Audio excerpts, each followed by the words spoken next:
आचार्य श्री विद्यासागर सभागार से प्रातःकालीन मंगल प्रवचन मंगल उद्बोधन का हम और आप लाभ लें। उसके पूर्व पारस चैनल, जिनवाणी चैनल, आदिनाथ चैनल और प्रमाणिक के माध्यम से जिस कार्यक्रम को देख और सुन रहे हैं उन सभी का और यहाँ पर उपस्थित समस्त श्रावक श्राविकाओं का धर्म प्रभावना समिति के साथ साथ सकल दिगंबर जैन समाज इंदौर हार्दिक अभिनंदन स्वागत करता है। चलते हैं प्रतिदिन की भांति परम पूज्य मुनिवर के श्री चरण वंदन करते हुए आशीर्वाद प्राप्त करेंगे और निवेदन करेंगे मंगल प्रवचन के लिए। दोनों हाथ जोड़ लेंगे और मेरे साथ बोलेंगे, हे मुनिवर नमोस्तु नमोस्तु नमोस्तु।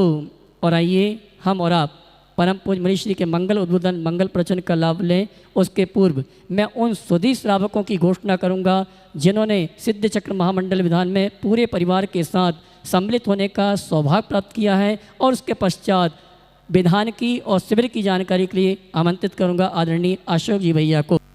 हाँ जी, राकेश जी मूलचंद जी सेठी संगम नगर इंदौर, सिलचंद जी शकुन जी गोयल नगर इंदौर, सुरेश कुमार जी लोहाड़ा विजयनगर इंदौर, राजीव जैन शीतल नगर साकेत इंदौर, राहुल जैन स्पोर्ट्स, डॉक्टर इंद्र सेन जैन इंदौर, विवेक जी गोधा की स्मृति में रेणु गोधा परिवार इंदौर, स्वर्गीय मखमली भाई परिवार की ओर से प्रवीण विपिन जी सेठी परिवार, श्री अभिषेक पूनम जी, जयंती लाल जी शाह इंदौर तोकोगंज, श्रीमान प्रदीप संगीता वर्जाता महालक्ष्मी नगर इंदौर। इसी क्रम में गुणायतन ट्रस्टी सनत जी राहुल जी वर्जाता परिवार इंदौर, गुणायतन ट्रस्टी राजकुमार जी मनोज शरद विलाला वड़नगर, श्री अशोक जैन उदयनगर इंदौर, इंद्र कुमार वीणा सिटी गुणायतन ट्रस्टी इंदौर, श्रीमान अनिल जी रजनी जी स्कीम नंबर 78 इंदौर, अभिषेक जी पूनम जी डॉक्टर एस के जैन साहब इंदौर, राकेश शेट्टी जी इंदौर, अनिल मीरा रावत इंदौर, अशोक जी ममता जी खासकीवाला इंदौर, गुणायतन ट्रस्टी सचिन जी उद्योगपति इंदौर और साथ में श्रीमान उमराव जी मल, शांति लाल जी प्रवीण जी यूएसए, सीमा कला इंदौर, मधु देवी गोदा इंदौर, राजन जी जैन खंडवा, श्री अनिल जी प्रतिभा जी वाजल उदयनगर, श्री लक्ष्मीचंद जी अरविंद कुमार जी जैन इंदौर खुरई, श्रीमती लक्ष्मी राजन जैन धार, शरद रावत जी विशाल जी डीके जी एम के जैन साहब इंदौर और वीरेंद्र कुमार जैन तिलक नगर इंदौर। इन्होंने अपने परिवार के साथ अपने साथियों के साथ एक एक मंडल लेके इस अनुष्ठान में सम्मिलित होने का सौभाग्य प्राप्त किया है। जोरदार ताली बजाकर उनका सम्मान करें। और आइए शिविर की और विधान की जानकारी के लिए आमंत्रित करूंगा हमारे आदरणीय अशोक भैया जी को। आइए क्या बंधुओं, हम सभी का पावन सौभाग्य है पर्वराज पर्यूषण की पावन श्राह एक दिन बाद कार्यक्रम प्रारंभ होने के लिए जा रहा है। कल के बाद यहाँ पर एक अलग ही वातावरण होगा, अलग ही माहौल होगा और लगभग शिवरार्थियों का भी अपने स्थानों से चलना प्रारंभ हो गया है। इंदौर महानगर के सभी सुधी श्रावक धर्म प्रभावना समिति आप सभी का हार्दिक अभिनंदन करती है।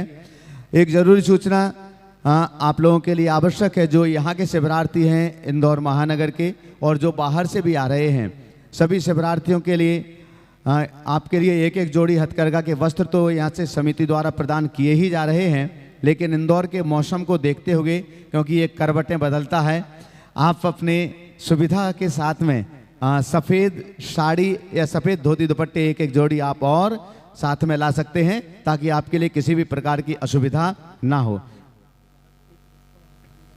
हाँ, फिर भी एक बार हम आपको अवश्य कहना चाहेंगे, आप सभी के लिए जहाँ पर रुकना है और वहाँ पर रुकने के स्थान आदि के सब मैप आपको भेज दिए गए हैं और जहाँ पर आप रुकेंगे वहाँ से पंडाल तक आने और जाने के लिए गाड़ियों की सुविधाएं रखी गई हैं। समिति की ओर से सारी व्यवस्थाएं की गई हैं। वहाँ पर आपके लिए व्यक्ति भी वहाँ पर रहेंगे जो आपको मैसेज करेंगे कि आपको कहाँ पहुँचना है। गाड़ियों में भी आपके साथ लोग रहेंगे। आप इन सब सारी सुविधाओं का लाभ लेते हुए धर्म आराधना करें, ऐसी ही मैं भावना भाता हूँ। आइएगा बंधुओं, बहुत पावन सौभाग्य कार्तिक मास के आस्थानिक महापर्व पर सिद्धों की आराधना का पावन सौभाग्य आप सभी के लिए मिला हुआ है 108 मंडली सिद्धचक महामंडल विधान के माध्यम से। और जैसे कि मुझे सूचना दी गई है कि विधान के मंडल 108 लगभग नाम सुनिश्चित हो चुके हैं। पूरे नामों की घोषणा यहाँ से लगातार चल भी रही है, लेकिन अब इसके बाद की जो वेटिंग लिस्ट है, सेकेंड लिस्ट, वो प्रारंभ होगी। लेकिन आप उसमें भी सौभाग्य अर्जित कीजिएगा, आप अपने नामों को दीजिएगा, क्योंकि जो यहाँ से अपना नाम वापस लेंगे तो सबसे पहले आपकी वेटिंग लिस्ट के नाम आगे बढ़ना प्रारंभ होंगे। हो सकता है आपका पुण्य जागे, आपका सौभाग्य जागे और आपके लिए भी वह सौभाग्य प्राप्त हो सके। तो आप अपना नाम सुनिश्चित कीजिएगा। विधान के बाद 108 रथ यात्रा विश्व की पहली रथ यात्रा होगी, जो 108 रथों के माध्यम से 108 जिनबिंब उन रथों पर सवार होकर के आपके इस विशाल शहर में एक इतिहास रचेंगे, एक इतिहास बनाएंगे आने वाले दिनों में। उसकी भी घोषणा आपके बीच की जाएगी। फिर से एक बार अनुरोध कर रहा हूं, जो लोग इस समय लाइव देख सुन रहे हैं उनके लिए, जो लोग यहां उपस्थित हैं और इंदौर महानगर में जो घरों पर बैठे हैं, कि 10 दिन के विशेष श्रावक श्रेष्ठी बनने का सौभाग्य आपके हाथों में होगा। मात्र 5 लाख रुपए की राशि से आप उस दिन महाराज श्री के पाद प्रक्षालन, शास्त्र प्रदान, चित्र नावरण, दीप प्रज्वलन, इस पूरी मांगलिक क्रियाएं करेंगे। सभी भोजनशाला में जितने भी शिवरार्थी हैं उन सभी भोजनशाला, वृत्ति, प्रतिमाधारी सभी भोजनशालाओं के भोजन पुण्यार्जक होंगे और लगभग 2000 लोग जो पूजन आराधना इस विशाल मंडप में करेंगे उनकी पूजन और 10 लक्षण विधान के पुण्यार्जक भी होंगे। आप सपरिवार उस दिन इस मंच पर अपना स्थान ग्रहण कर सकेंगे। तो ये सौभाग्य आपके हाथों में होंगे। तो जो भी इसके इच्छुक हैं वे धर्म प्रभावना समिति के पास अपने नाम दे दीजिएगा, ताकि आपके जिस तिथि में, जिस नाम में, जिस तारीख में आपके लिए अपने नाम देना है उसमें भी आप अपनी चुनिंदा तारीख दे सकते हैं। आपके नामों की घोषणा यहाँ पर की जा सके। मैं अपनी ओर से, आप सबकी ओर से पूज्य वर के पावन चरणारविंद में मंगल आशीष वचनों के लिए कोटिशा नमोस्तु पूर्वक निवेदन करता हूँ। हे महाराज श्री नमोस्तु नमोस्तु नमोस्तु, इच्छामि इच्छामि इच्छामि। सभी लोग अपने दोनों हाथ जोड़ ले और मेरे साथ महामंत्र के स्मरण के लिए अपना मानस तैयार करें।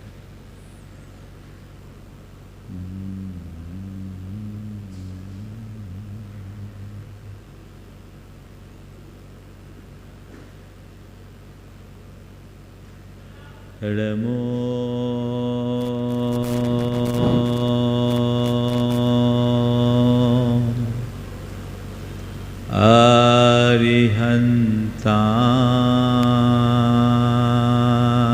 अरिहन्ताणं नमो अरिहन्ताणं नमो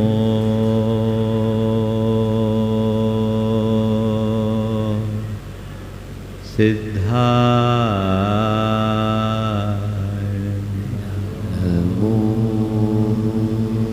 सिद्धाणं नमो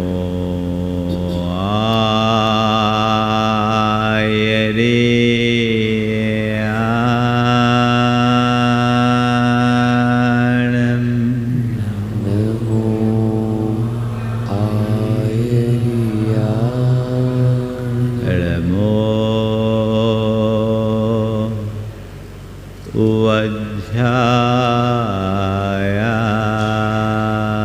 उवध्यायाणं नमो उवध्यायाणं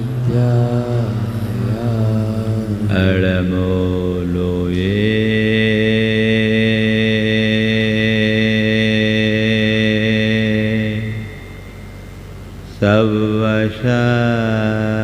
सवशहुनं नमो लोये सर्वसाहुनं ऐसो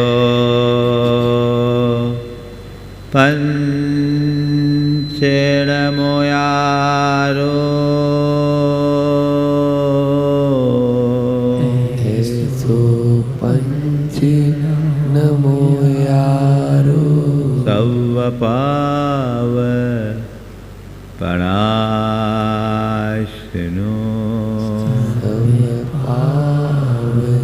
सर्वपावनाश मंगलाळं च सवेसिं मंगलाणं च सवे परमं होय मंगलम् परमं होय मंगलम्। जय बोलो देवादिदेव खजरा श्री भगवान महावीर स्वामी की जय जय जय, अहिंसा परमो धर्म की जय जय जय, परम पूज आचार्य गुरुवर श्री विद्यासागर जी महाराज की जय जय जय। बोले परम पूज्य मुनि श्री प्रमाण सागर जी महाराज के, मुनि श्री निर्वेक सागर जी, संधान सागर जी महाराज के। नमोस्तु गुरुवर, नमोस्तु नमोस्तु। कोई व्यक्ति जो सदियों से अंधेरे में रहा है और उसे कहीं से कोई प्रकाश की किरण मिली, प्रकाश पाते ही वह असीम और अनिर्वचनीय आनंद से भर उठता है और उसके मन में यह बात उभरती है कि अब मुझे हमेशा हमेशा के लिए अंधेरे से मुक्ति मिल जाए, अब दोबारा कभी और कहीं भी अंधेरे का सामना न करना पड़े। सच्चे अर्थों में प्रकाश का पुजारी अंधेरे के साम्राज्य को उखाड़ फेंकना चाहता है। मोक्ष मार्ग में बढ़ने वाले पथिक जो अनादि से अज्ञान के अंधेरे में फंसे हैं, सद्गुरु की कृपा से जिन्हें ज्ञान का दिव्य प्रकाश प्राप्त हुआ, उनकी एक ही प्रबल उत्कंठा होती है कि ये प्रकाश सर्वत्र फैलता रहे, फैलता रहे। ये प्रकाश जो प्रकाश मुझे मिला है, ये प्रकाश सारे लोक को प्रकाशित करे, ताकि अज्ञान का अंधेरा इस धरती पर कहीं भी न रहे। संसार का हर प्राणी ज्ञान के प्रकाश से प्रकाशित हो और वो अपने जीवन को आगे बढ़ा सके। इसी भावना का नाम है प्रभावना। अज्ञान तिमिरप व्याप्ति मपाकृत यथा यथम जिन शासन माहात्म्य प्रकाश स्यात् प्रभावना। अज्ञान के अंधेरे के विस्तार को यथासंभव दूर हटाकर जिन शासन के महात्म्य के प्रकाश को फैलाने का नाम प्रभावना है। 16 कारण भावना में आज 15वीं भावना की चर्चा आप सबसे की जा रही है। यह है मार्ग प्रभावना। मार्ग की प्रभावना, मार्ग का विस्तार, मार्ग को फैलाना। आप अपने आप को इस अर्थ में भाग्यशाली समझते हो कि नहीं कि मैं इस धरती के उन सौभाग्यशाली लोगों में से एक हूँ जिन्हें सच्चा मार्ग मिला? मानते हो अपने आप को? हाँ, मानते हो? आप चाहते हो कि जो मार्ग मुझे मिला वो मार्ग औरों को भी मिले? चाहते हो? चाहते हो? बहुत अच्छी बात है।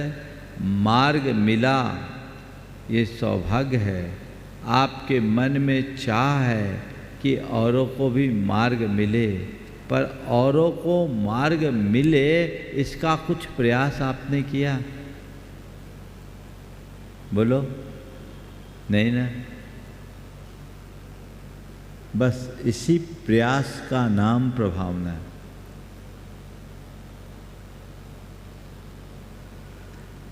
सबसे पहले इस बात का आभास करो कि मुझे प्रकाश मिला है। फिर उस प्रकाश को सब तरफ फैलाने का प्रयास करो। प्रकाश, आभास, प्रयास और विकास, इन्हीं 4 बातों में सब बातें समाहित है। ज्ञान के प्रकाश का आभास होना चाहिए। अभी तो अज्ञान के गाढ़ अंधेरे में फंसे हैं। अपने अंदर उस प्रकाश को उद्घाटित कीजिए। देखिए कि मेरे भीतर ये प्रकाश प्रकट हुआ है कि नहीं। कई बार हम रहते अंधेरे में हैं, लेकिन उजाले का भ्रम रहता है। ये तय मान करके चलना, उधार की रोशनी से प्रकाश नहीं फैलता है। प्रकाश तो तभी फैलता है और वही फैला सकता है जिसके पास प्रकाश हो। सबसे पहले अंतस में उतर कर देखना कि मेरे भीतर वह दीप जला है या नहीं, मेरे भीतर वह ज्योति प्रकट हुई है या नहीं। बातें हम धर्म की करते हैं, पर देखो तो सही, मेरे अंतर मन में वह धर्म का दीप जला है या नहीं।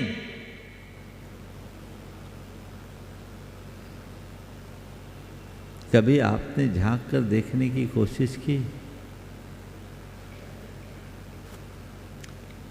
अपने आप को आप लोग धर्मी मानते हो कि नहीं? बोलो। हाँ, हो ना सब धर्मी। मैं तो आप सबको धर्मी मानता ही हूँ। अब ये बात और है कि आपके अंदर कितना धर्म है ये केवल आप ही जानते होंगे। एक बात बोलो, एक गरीब दरिद्र भिखारी को कोई धनी कहे तो कैसा लगेगा? ये उसकी प्रशंसा होगी या उपहास? हाँ, क्या? दरिद्री है, भिखारी है और कोई कह रहे बड़ा धनी है तो उपहास होगा ना, है ना? और कोई करोड़पति को दरिद्र कह दे तो ये भी उसका उपहास होगा, है ना? मैं आपसे कह रहा हूँ, अगर कोई व्यक्ति जिसके अंदर अभी धर्म की शुरुआत भी नहीं है और उसे धर्मी कहा जाए तो ये उसकी प्रशंसा है या उपहास? हाँ, बोलो। उपहास है। और दरिद्री को, निर्धन को कोई निर्धन कह दे, गरीब कह दे तो उसको कोई बुरा लगता है? हाँ, बोलो थोड़ा सा। नहीं लगता है। पर यदि कोई पाप में मगन व्यक्ति हो, उसे कोई पापी कह दे तो बोलो। 24 घंटे पाप में अनुरक्त रहने वाले व्यक्ति को कोई पापी कह दे तो उसे तकलीफ होती है, और उसे धर्मी कहकर पुकारा जाए सीना फूल जाता है। अरे भाई, मैं तो पापी नहीं कहूँगा, चिंता मत करना। मैं तो आप सबको धर्मी ही कहना चाहता हूँ, और केवल धर्मी कहना नहीं चाहता, आप सबके हृदय में धर्म की ज्योति देखना चाहता हूँ। आप सबके अंतर में वो धर्म देखना चाहता हूँ। अपने अंतर उतर करके देखिए कि मेरे भीतर वह धर्म की ज्योति प्रकट हुई है या नहीं, मेरे भीतर वह धर्म का प्रकाश प्रकट हुआ है या नहीं। यदि होगा तो मुझे उसका आभास होगा। मैं आपसे पूछता हूँ, कहीं दिया जलेगा तो अंधेरा छटेगा कि नहीं? हाँ, ऐसा कहीं देखा कि दिया जला है फिर भी अंधेरा हो? दिया जला तो अंधेरा छटेगा। अगर धर्म का प्रकाश तुम्हारे भीतर प्रकट हुआ है तो पाप का विनाश होगा। अब देखो, कसौटी है। अपने आप को धर्मी मानते हो तो क्या करो, देखो पाप छूट रहा है कि नहीं, बोलो। अगर धर्मी मानते हो, अपने अंदर धर्म है ये देखते हो, तो कम से कम मूलभूत पाप तो छूटना ही चाहिए। यदि पाप नहीं छूट रहा है, पाप का आकर्षण नहीं छूट रहा है, तो मान लेना अभी धर्म की ज्योत प्रकट नहीं हुई है। तो पाप से भय हो, पाप से विमुक्ता हो, जिससे हम धर्म को आत्मसात करते हुए जीवन को आगे बढ़ाएं। तो अपने भीतर उस प्रकाश का आभास होना चाहिए कि मेरे भीतर वह प्रकाश प्रकट हुआ है या नहीं। प्रभावना तभी हो पाएगी, बातें करने से प्रभावना नहीं होती। प्रभावना हमारे बातों से नहीं, हमारे आचरण और व्यवहार से होती है। आत्म प्रभावनीय, आत्म प्रभावनीयो रत्नत्रय तेजसा सततमेव। दान तपो जिन पूजा, विद्यातिशयश्च जिन धर्म।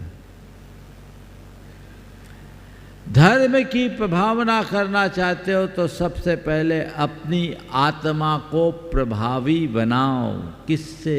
रत्नत्रय के तेज से, यानी धर्म के प्रकाश से अपनी चेतना को उद्दीप्त करो, तभी तुम प्रभावना में समर्थ हो पाओगे। तो अपने अंदर देखिए, बातों का असर अल्पकालिक होता है, व्यवहार की छाप अमिट होती है।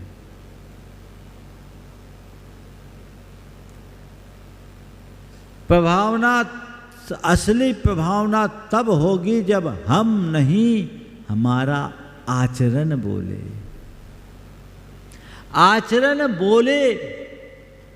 कई लोग हैं जो चाहते हैं समाज में बड़ी प्रभावना हो, ये हो वो हो। मैं एक स्थान पर था, एक सज्जन मुझसे टाइम लिए, बड़े समाज सेवक कहलाते थे। मुझसे टाइम मांगा, हमने टाइम दिया। वो पूरी तैयारी से आए थे। आते ही उन्होंने महाराज समाज में ये कमी है, वो कमी, ये कुरीतियाँ, वो कुरीतियाँ, ढेर सारी बातें उनने सुनाई। करीब 15 मिनट तक उनकी बातें सुनने के बाद उनसे कहा,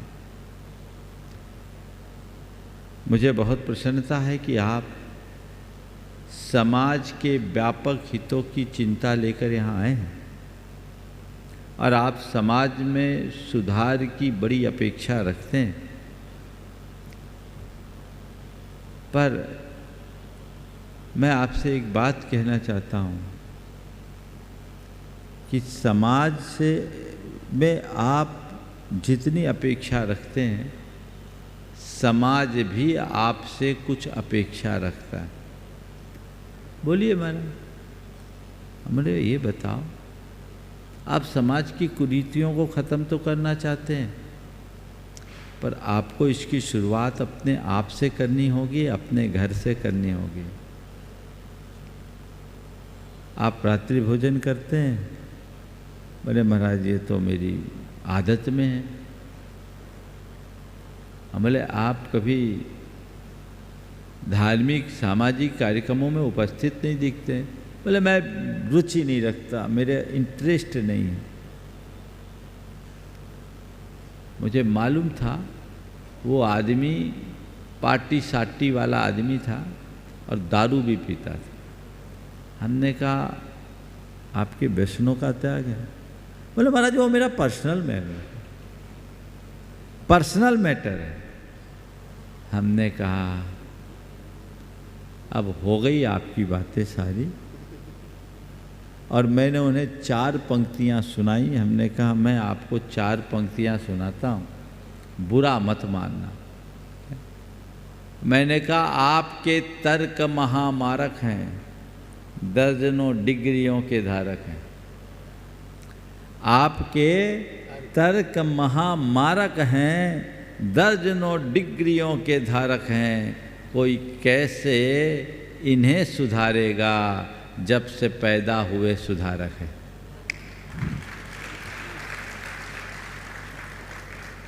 हमने कहा आप समाज में सुधार की इच्छा रखते हो, खुद को तो सुधारो। जब तक आप समाज को स्वीकार नहीं होंगे तब तक समाज को आपकी बातें भी स्वीकार नहीं होगी। अपनी स्वीकार्यता बढ़ाइए और आपकी स्वीकार्यता आपके आचार और व्यवहार पर निर्भर होगी।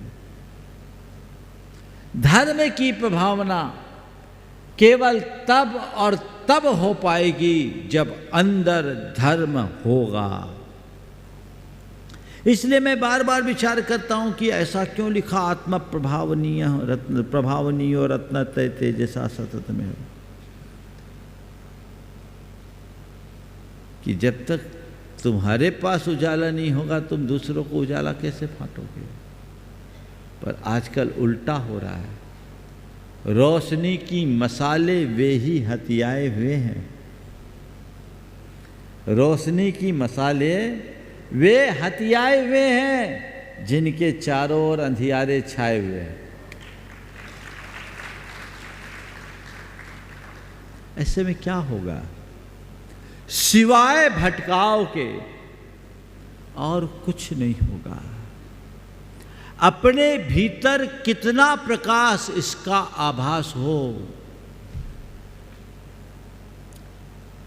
व्यक्ति का प्रभाव नहीं, उसके आचरण का प्रभाव होता है, क्योंकि हमारा व्यक्तित्व हमारे आचार और व्यवहार से बनता है। आप किसी व्यक्ति से मिलते हो जिसका आचार व्यवहार विचार बहुत अच्छा हो, आपको लगता है आदमी बहुत अच्छा है। जब उसके परिवार से मिलते हो ये परिवार बहुत अच्छा है, उसके समुदाय से मिलते हो ये समाज बहुत अच्छी है। अगर किसी नगर के लोगों से मिलेंगे यहाँ के लोग बहुत अच्छे हैं। तो व्यक्ति, परिवार, समाज जो जो विस्तार होता है, आप उनके व्यवहार को देखकर उनसे न केवल प्रभावित होते हो अपितु उनके प्रति स्वाभाविक रूप से आकर्षित भी हो जाते हो। और इसी आकर्षण का नाम प्रभावना है। एक समय था जब जैनियों के नाम की असाधारण प्रभावना थी, क्योंकि सब जानते थे कि जैन लोग बड़े निष्ठावान होते हैं, इनका जीवन नैतिकता और प्रामाणिकता से भरा होता है। हमने सुना है बुजुर्गों के माध्यम से कि जैनियों को अदालतों में एक समय ऐसा भी था जब अदालतों में जाते थे तो उन्हें अलग से किसी प्रकार की साक्ष्य देने की ज़रूरत नहीं पड़ती थी। उनके लिए जैन हूँ ऐसा कह देना मात्र पर्याप्त होता था। क्यों? क्योंकि तब जैन नैतिकता और प्रामाणिकता की प्रतिमूर्ति कहलाते थे, ये उनकी साख थी। अब हर स्कैम में कहीं न कहीं कोई जैन का नाम जुड़ जाएगा, ना जुड़े तो कहीं जांच आयोग में जैन बैठ जाएगा। ये क्या है? कितना बड़ा अवमूल्यन है, कितना बड़ा अवमूल्यन, और इसका जिम्मेदार कौन? मेरे पास एक बार एक बड़े शिक्षाविद जो उन दिनों रीवा विश्वविद्यालय के वाइस चांसलर थे, ADN वाजपेयी, वर्तमान में वो बिलासपुर यूनिवर्सिटी में वाइस चांसलर, उन्होंने एक दिन बात कही। वो जैन धर्म से बड़े प्रभावित, और उन्होंने कहा कि अगर दोबारा जन्म मिले तो मैं जैन धर्म में जन्म लेना चाहूँगा। लेकिन एक दिन उन्होंने हमारे ही मंच से बहुत गहरी बात कह दी कि मैं जैन धर्म से तो प्रभावित हूँ, जैनियों से नहीं। सोचिए, जैन धर्म से प्रभावित हूँ, जैनियों से नहीं। क्यों? क्योंकि आज जैनियों में जैन धर्म का अभाव दिखने लगा है। तुम नाम के जैन हो या जैनत्व से मंडित जैन हो, ये तुम्हें देखना है। नाम के जैन होने में काम नहीं होगा। यथार्थतः जब तुम जैनत्व से मंडित होगे तभी तुम्हारे जैन होने का कोई अर्थ होगा। तो अपने भीतर देखो कि जैनत्व की कसौटी पर मैं कितना खरा उतरता हूं। मेरे भीतर रत्नत्रय का वो अंश है या नहीं। एक जैन के जो आधारभूत आचार होने चाहिए उतना है या नहीं, यह देखने की जरूरत है, यह समझने की जरूरत है। यदि आप इसे लांछित करते हो तो इससे बुरा और क्या होगा। एक जगह के एक पुलिस अधीक्षक थे, वो हमारे भक्त थे और जैन धर्म से बड़े प्रभावित थे। एक प्रकरण में एक जैनी फंस गया। फंस क्या गया, उसने एक क्राइम किया। कुछ लोग चले गए उसके पास, ये जैन धर्म का अनुरागी है, महाराज का भक्त है, बड़ा ईमानदार अफसर था। सोचा कि थोड़ा सा कोई सिफारिश हो जाए तो आदमी बच जाए। उस व्यक्ति ने जो बात कही सुनकर मुझे मजा आ गया। बोला, भैया आप लोग आए हैं, मुझे क्षमा करें, इस अर्थ में हम आपकी कोई मदद नहीं कर सकेंगे, इसलिए कि इसने एक तो इसने अपराध किया और दूसरा इसलिए कि ये जैन होकर ऐसा अपराध किया। इसने अपराध किया इसलिए हम मदद नहीं कर सकते, और जैन होकर ऐसा अपराध किया इसलिए और भी मदद नहीं कर सकते। जब लोगों ने मुझे बताया तो मैंने कहा बिल्कुल ठीक। फिर वो जब मेरे पास आए मैंने उनकी पीठ ठोकी। हमने कहा आपने बिल्कुल सही लेसन दिया है, सही सबक दिया है, थोड़ा तो सोचो। धर्म कोई क्रिया नहीं है, धर्म हमारे जीवन का आधार है, जिसके पीछे एक पुष्ट विचार और आचार है। वो इसलिए आत्म प्रभावनीयो रत्नत्रय तेजसा सतत में। तो धर्म के प्रकाश का आभास अपने भीतर हो, फिर ये प्रकाश औरों तक पहुंचे ऐसा प्रयास हो। ये प्रयास का नाम प्रभावना है। जो मार्ग मुझे मिला, जो दिशा मुझे मिली, जो दृष्टि मुझे मिली, वो औरों को भी मिले, सब इस अंधेरे से बाहर हो। आप लोगों में बहुत सारे लोग मुझसे आके कहते हैं, महाराज जी आपके प्रवचन से मेरा जीवन बदल गया। वो तो कहते हैं बहुत अच्छी बात है, तुम्हारा जीवन बदला, तुम चाहते हो कि औरों का भी जीवन बदले? चाहते हो कि नहीं? कितने को प्रेरणा देते हो? तुम्हारे अंदर छटपटाहट होनी चाहिए। जैसे मैं अब तक उलझा रहा, कोई ना उलझे, औरों को भी ये दिशा मिले, औरों को भी दृष्टि मिले। इसे मैं अपनी व्यक्तिगत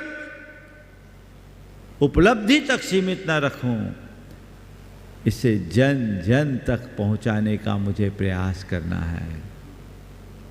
जो भी मिले, जिस रूप में भी मिले, उसे किसी न किसी रूप में प्रेरणा दे। मार्ग की प्रभावना इसे ही कहते हैं। जैन धर्म का विस्तार कब होगा? जब हर जैन जैनत्व की कसौटी पे खरा उतरते हुए जैनत्व के प्रकाश को फैलाने का प्रयास करेगा। औरों को भी ये दिशा मिले, औरों को भी ये दृष्टि मिले। आज लोगों ने धर्म को एक वैयक्तिक क्रिया तक सीमित रख लिया। साधना भी नहीं, ये वैयक्तिक क्रिया है। जो पूजा पाठ धर्मोपासना तक सीमित है, ये साधना नहीं है, ये एक क्रिया है जो तुमने किया। घंटा 2 घंटा मंदिर में दिए और वहीं सिमट के चले गए और दिन भर पाप करने का लाइसेंस प्राप्त कर लिए। अब मैं फ्री हूँ, अब मैं निश्चिंत हूँ, मेरे ऊपर धर्मी होने का एक तमगा लग गया है, ठप्पा लग गया है कि मैं धर्मी हूँ क्योंकि मैं धर्म की क्रियाएं करता हूँ। मैंने अपनी पहचान एक धार्मिक व्यक्ति के रूप में बना ली है, मेरा काम हो गया। इतने से काम नहीं होगा। धर्म को क्रिया मत बनाइए, धर्म को अपने जीवन का अंग बनाइए। ऐसा इस तरह से अपने अंदर उतारिए जो हमारे प्रत्येक विचार और व्यवहार में झलके। उस धर्म के साथ आगे बढ़ें, उस धर्म के साथ आगे बढ़ें। और उस तरीके से जब हम धर्मोपासना करते हुए आगे बढ़ते हैं तो उसका असर हम पर होता है, उसका प्रभाव हमें दिखता है और हम चाहते हैं औरों में भी परिवर्तन आए, औरों में भी परिवर्तन आए। आपको देखकर लोग प्रभावित हों, अपना व्यक्तित्व ऐसा बनाइए। और जब मौका मिले, भाई देखो मैंने ये काम करना शुरू किया, मेरा जीवन बदला, आप भी आजमा लो।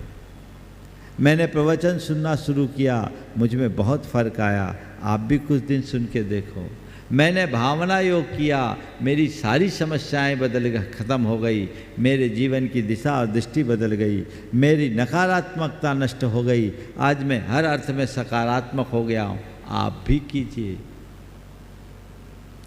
2 तरीके से प्रभावना होती, एक सामूहिकता से और एक व्यक्तिगत संपर्क से।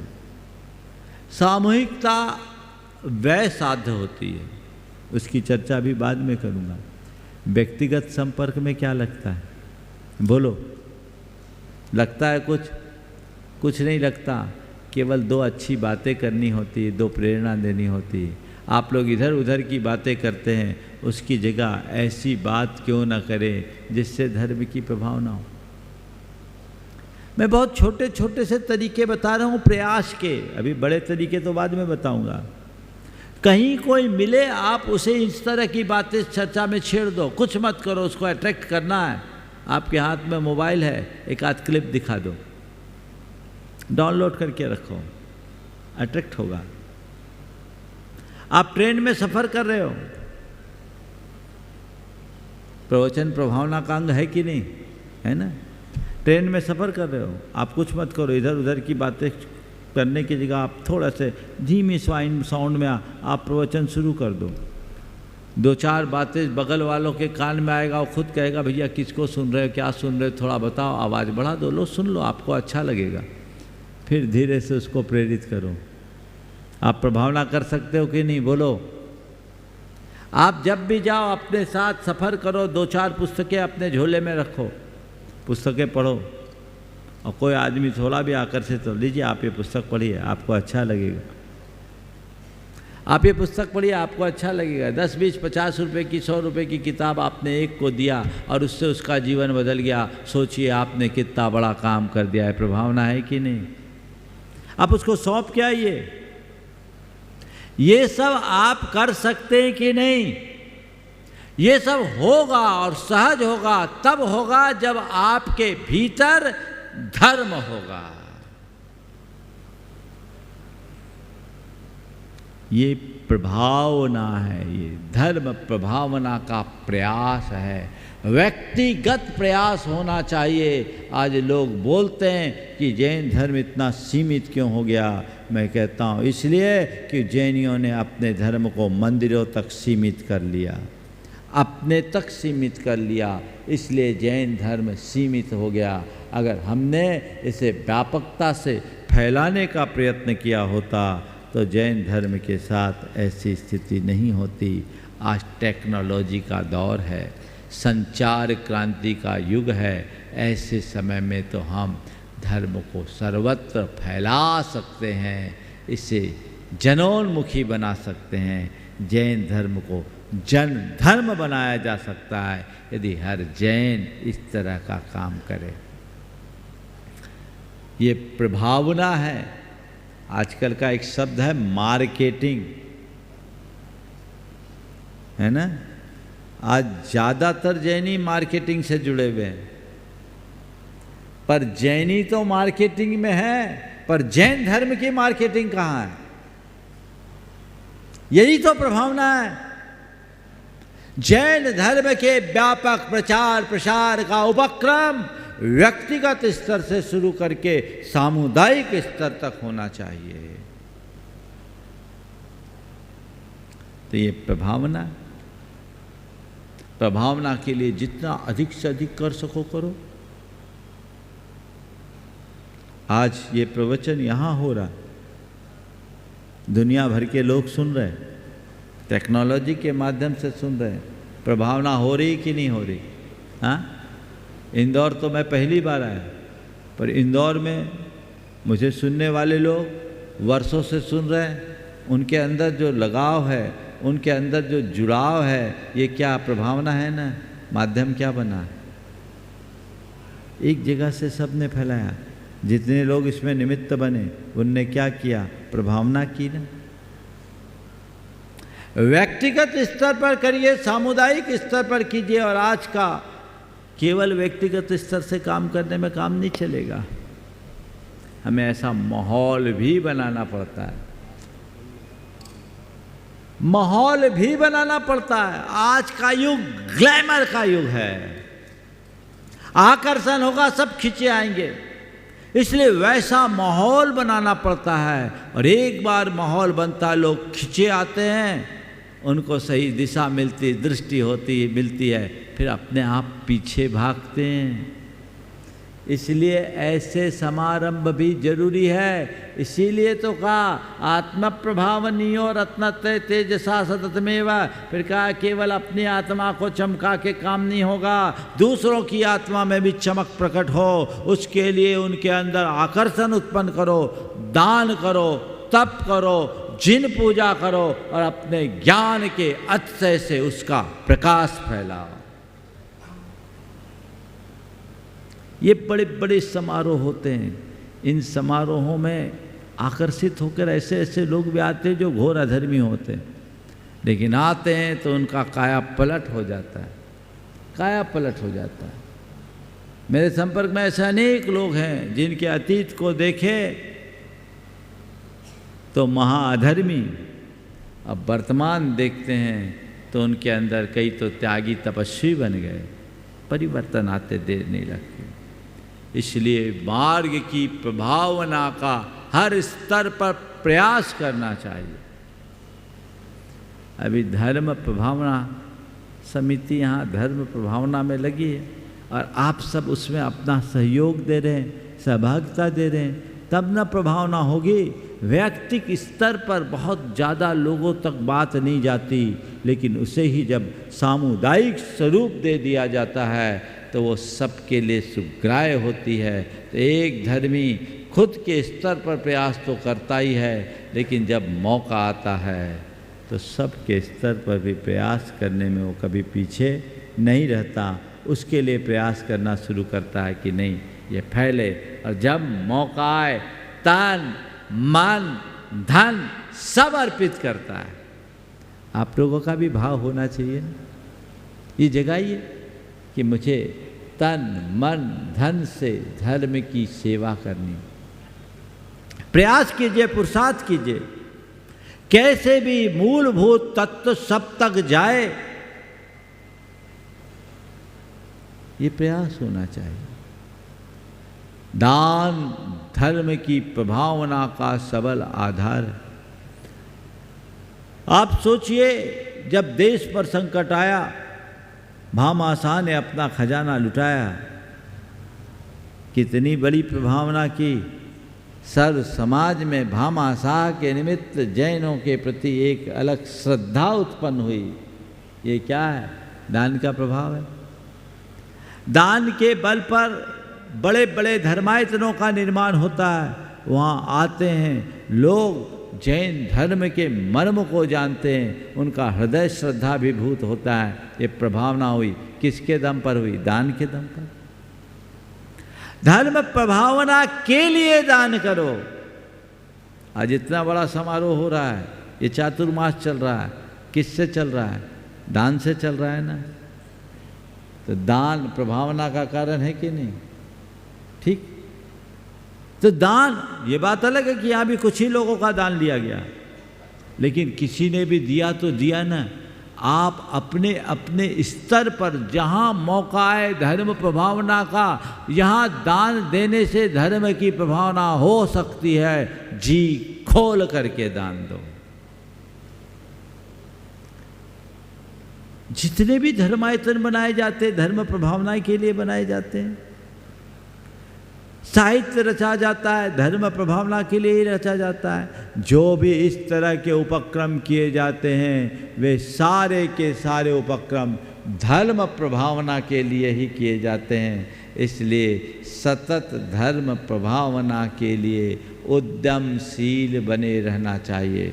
तपस्या, बड़ी बड़ी तपस्या, एक तपस्वी साधक को देखकर लोग श्रद्धा से अभिभूत हो जाते हैं। ये महातप भी धर्म की प्रभावना का कारण है। जिन पूजा, बड़े बड़े पूजा विधान, माहौल बनता है जब इस तरह के सामूहिकता का वातावरण बनता है, वे लोग भी खिंचे चले आते हैं जो कभी धर्मी नहीं होते, उनके जीवन में बदलाव आता है। अभी ये शिविर होगा, प्रभावना ही तो है। शिविर में आप सब जो सहयोग देंगे प्रभावना के लिए ही तो देंगे। अगर हजारों की संख्या में 2, 4, 10 का भी जीवन बदल गया तो समझ लेना हमने बहुत बड़ी उपलब्धि अर्जित कर ली।